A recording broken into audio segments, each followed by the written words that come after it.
News 24/7 में आप सभी को सुस्वागतम। जी हाँ, इसराइल ने हमास के आतंकी हमले के लिए सीधा सीधा ईरान को जिम्मेदार ठहराते हुए दुनिया भर के देशों की मदद मांगी है। इसराइल का कहना है कि बिना ईरान की मदद के हमास इतनी हिम्मत नहीं कर सकता।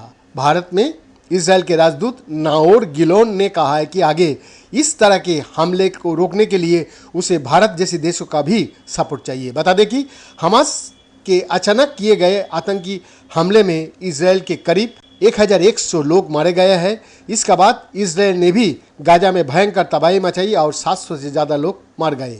इजरायली राजदूत ने कहा, यह स्पष्ट है कि ईरान हमले में शामिल था।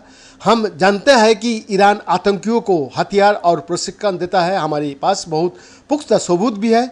हम जानता भी है ये कि पहले भी कई बार ईरान ने हमास को अत्याधुनिक हथियार मुहैया कराई है।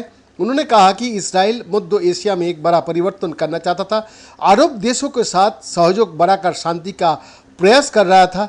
उन्होंने कहा कि सभी देशों को इन कट्टरपंथियों के खिलाफ कार्रवाई करनी होगी।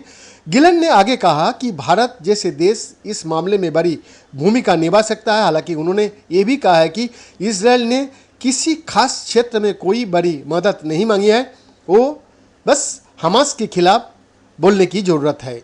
गिलन ने आगे कहा, भारत दुनिया की बेहद प्रभावी देश है, इसलिए हमें भारत के दोस्ती को समर्थन की ज़रूरत है।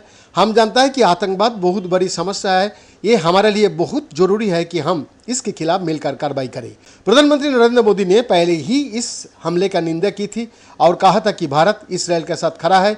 गिलन ने कहा, हो सकता है कि आगे कभी बातचीत का रास्ता खुले, लेकिन फिलहाल एक्शन लेने के लिए ज़रूरत है।